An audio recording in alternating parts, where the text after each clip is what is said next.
Devi Mahatmya, Chapter 3 The Slaying of Mahishasur. The Rishi said, Then Chikshur, the great Asura general, seeing that army being slain by the Devi, advanced in anger to fight with Ambika. That Asura rained showers of arrows on the Devi in the battle, even as a cloud showers rain on the summit of Mount Meru. Then the Devi, easily outing asunder the masses of his arrows, killed his horses and their controller with her arrows. Forthwith she split his bow and lofty banner, and with her arrows pierced the body of that Asura whose bow had been cut. His bow shattered, his chariot broken, his horses killed, and his charioteer slain. The Asura, armed with sword and shield, rushed at the Devi. Swiftly he smote the lion on the head with his sharp-edged sword and struck the Devi also on her left arm. O king, his sword broke into pieces as it touched her arm. Thereon, his eyes turning red with anger, he grasped his pike. Then the great Asura flung at Bhadrakali the pike, blazing with luster, as if he was hurling the very sun from the skies. Seeing that pike coming upon her, the Devi hurled her pike and shattered his pike into 100 fragments, and the great Asura himself, Mahishasur's very valiant general, having been killed, Chamar, the afflictor of Devas, mounted on an elephant and advanced. He also hurled his spear at the Devi. Ambika quickly assailed it with a whoop, made it lusterless, and fall to the ground. Seeing his spear broken and fallen, Chamar, full of rage, flung a pike, and she split that also with her arrows. Then the lion, leaping up and seating itself at the center of the elephant's forehead, engaged itself in a hand-to-hand fight with that foe of the Devas. Fighting, the two then came down to the earth from the back of the elephant and fought very impetuously, dealing the most terrible blows at each other. Then the lion, springing up quickly to the sky and descending, severed Chamar's head with a blow from its paw. Then Udagra was killed in the battle by the Devi with stones, trees, and the like.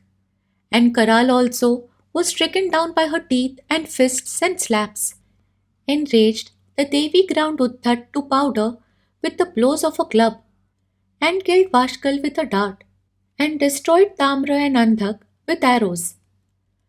The three-eyed, supreme Ishwari then killed Ugrasya, Ugravirya, and Mahahanu also with her trident. With her sword, she struck down Vidal's head from his body and dispatched both Durthar and Durmukh to the abode of death with her arrows. As his army was thus being destroyed, Mahishasur terrified the troops of the Devi with his own buffalo form. Some he laid low by a blow of his muzzle, some by stamping with his hoofs, some by the lashes of his tail, and others by the pokes of his horns. Some he laid low on the face of the earth by his impetuous speed, some by his billowing and wheeling movement, and others by the blast of his breath. Having laid low her army, Mahishasur rushed to slay the lion of the Mahadevi. This enraged Ambika. Mahishasur, great in valor, pounded the surface of the earth with his hoofs in rage, tossed up the high mountains with his horns, and bellowed terribly.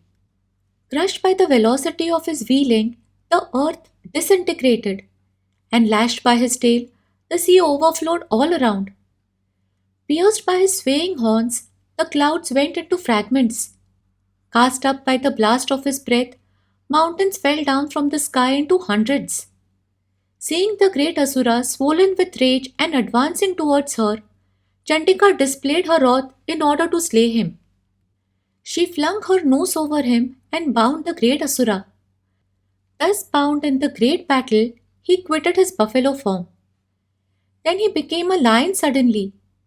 While Ambika cut off the head of his lion form, he took the appearance of a man with a sword in hand. Immediately then, the Devi with her arrows chopped off the man together with his sword and shield. Then he became a big elephant. The elephant tugged at a great lion with his trunk and roared loudly. But as he was dragging, the Devi cut off his trunk with her sword. The great Asura then resumed his buffalo shape and shook the three worlds with their movable and immovable objects. Enraged thereat, Chandika, the mother of the worlds, quaffed a divine drink again and again and laughed, her eyes becoming red. And the Asura also roared, intoxicated with his strength and valor, and hurled mountains against Chandika with his horns. And she, with showers of arrows, pulverized those mountains hurled at her, and spoke to him in flurried words, the color of her face accentuated with the intoxication of the divine drink. The Devi said, "Roar, roar, O fool, for a moment while I drink this wine. When you will be slain by me, the Devas will soon roar in this very place." The Rishi said, having exclaimed thus, she jumped and landed herself on the great Asura, pressed him on the neck with her foot, and struck him with a spear.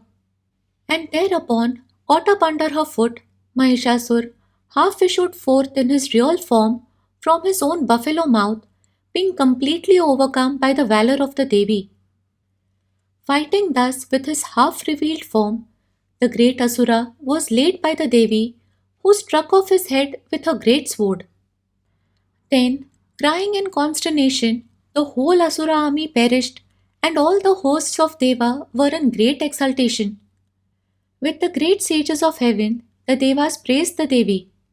The Gandharva chiefs sang, and the Bevis of Apsaras danced. Here ends the third chapter called The Slaying of Mahishasur of Devi Mahatmya in Markandeya Purana during the period of Savarni the Manu.